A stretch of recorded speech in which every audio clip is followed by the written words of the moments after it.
Hello, welcome to Hello. yet another episode of Thesis Videos. I'm your host, Miikka, and I'm joined here today by Leonard Lutz, who is a product manager at About You. And you wrote your thesis not too long ago, titled Living a Reflective Life, a Thought Experiment on the Foundations of Professional Practice. So, thank you for joining us, and we'll be talking about crafting arguments with you today. Thanks for having me. Fantastic. Wouldn't have it any other way. So, maybe, to kind of kickstart the discussion, so, why did you choose reflections as your topic? Yeah, I kind of didn't pick it from the get-go, but I was kind of I had the intention to make this a more personal project as a whole, the kind of thesis project, because it felt to me that in many cases people just use that as a or they see it as a chore, like you have to pass it. It has a lot of instrumental value in obtaining the degree, but then it's kind of some loop that you have to jump through to get done with the studies. But so I Yeah. felt like I wanted to make this a more intrinsically rewarding project, and what it ended up being was kind of a conceptual formalization of like the situation that you are in by the end of your studies, where Mm, you kind of have to make up your mind on what you want to do with your life and kind of like how you want to position yourself in society. yeah. So initially, I didn't want to write it on reflection, but then looking at all the literature that I read during this time, it felt to me that this was kind of the core phenomenon that had the most weight, both on the philosophical side, but then also in design business literature. Mm, So it kind of emerged as the theme then when I looked at literature in that time, and yeah, yeah. that's how I came to write about reflection. That's pretty wonderful. Thanks for sharing. And I think what's really well, I mean, there are so many wonderful aspects in the thesis, and can't stress enough for people to go and read it for sure. Um, but one thing that I really appreciate, and what I've learned a lot myself from your thesis and from the way you work, is that the way you craft arguments, convincing arguments, that's really kind of something really rare, I would say. But why do you what do you think? What's your take on this? Why do we need to pay attention to crafting well formed arguments? In academia in general or outside of it. Let's stick with academia for now. Well, I think ultimately it depends on what you think should be the role of or the purpose of academia and society, Like what Mm, kind of ends does it should it live up to or try to live up to? yeah.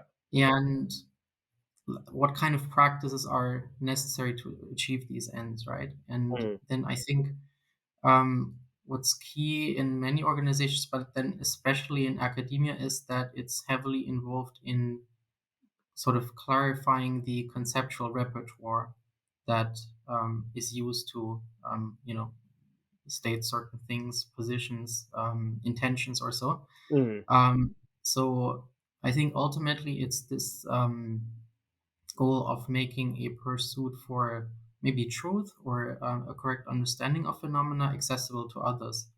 So then crafting mm, correct arguments is kind of vital in that sense of having a traceable and accessible discussions or like presentation of ideas. mm, Then in reality, I don't know. Like, I mean, I mm, don't know how many people write their thesis with that goal as or that primary goal in mind.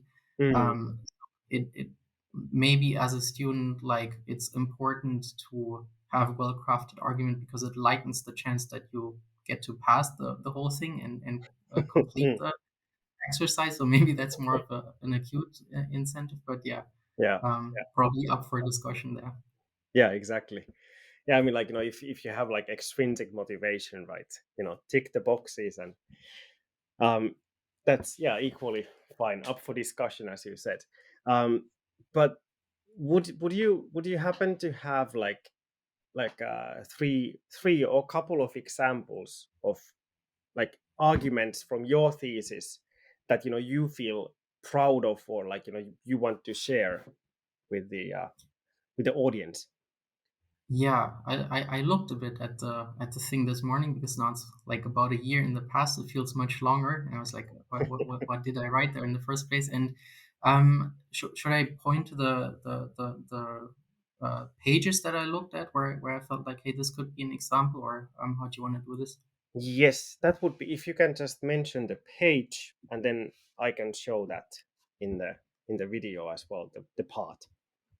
Okay, perfect. So I think there was one example from somewhat early on where I wrote a bit of a snarky response to like the way some scholars introduced the concept of reflection. I think it's Mm, I looked up page 12. So what they write is ontologically reflexivity is situated within social constructionism, which is based on the assumption that our social world does not exist independently from us. Reflexivity acknowledges that we shape and make meaning about our world from within, while reflection is about taking ourselves outside of a social world that is external to us, to analyze it from an objective stance. So basically, they try to define these concepts, right? What's reflexivity? What's reflection? What do we mean by that? mm, And they do so in way of referring to some incredibly complex ontological discussions, like basically a quick wrap up of 20th century philosophy, if you will. mm, And so this was something that I kind of yeah, attacked a bit there, and when reading this, I like that part because I feel that's a big problem in academia, that you kind of cloak very like simple maneuvers such as explaining the word that you want to talk about. That should not be a complex thing to do, right? mm, You should be able to, advance that in a very accessible manner so that you can actually have a conversation with others, which is kind of the purpose of the whole exercise. yeah. But then they tend to do that in ways that throw this whole cultural overhead in there, and yeah, this is something that I approach by firstly, by kind of stating that, look, if the very definition of words is dependent on what your stance is towards whole ontological systems, then discussion is likely going to be impossible. Because Mm, firstly, the meaning of what you understand the very phenomenon to be is going to be dependent on your understanding of what this whole intellectual discussion means, of what these intellectual systems, of how they're going to be of how they should be interpreted.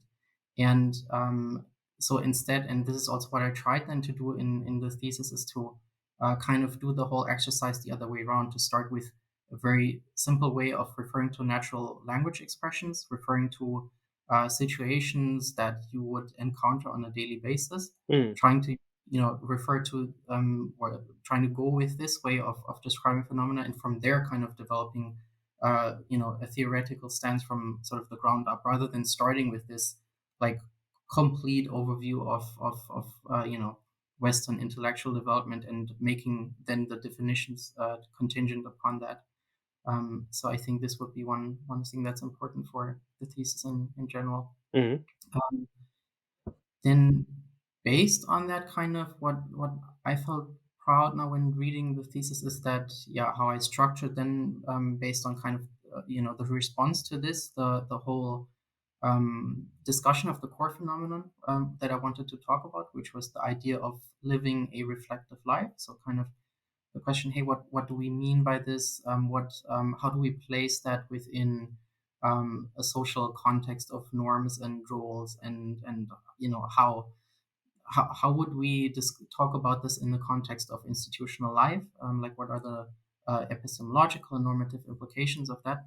And yeah, something that I felt was very important was to approach that discussion from a very rigorous explanation of the definitions in place, which is Mm. also why I spent like I think very boring almost 50 pages or 40, 50 pages on just clarifying the terms that I was going to use in the end. Mm. Um, but I felt this was incredibly important because, the goal should be to make yourself as vulnerable to criticism as possible, right? This would Mm. be an intellectually honest way of approaching a discussion of a phenomenon that you think is really important and, society should have a common understanding of it.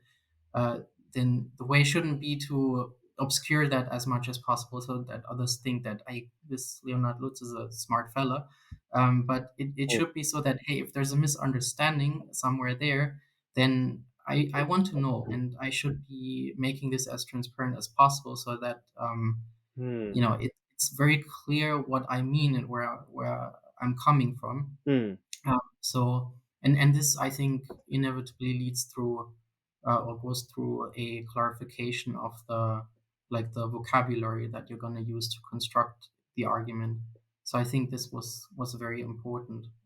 Yeah, just taking ample space to really extensively clarify. Okay, when I say this, then this is what I mean. These are examples of where that would occur in a situation that is familiar to someone else. Mm. And Yeah.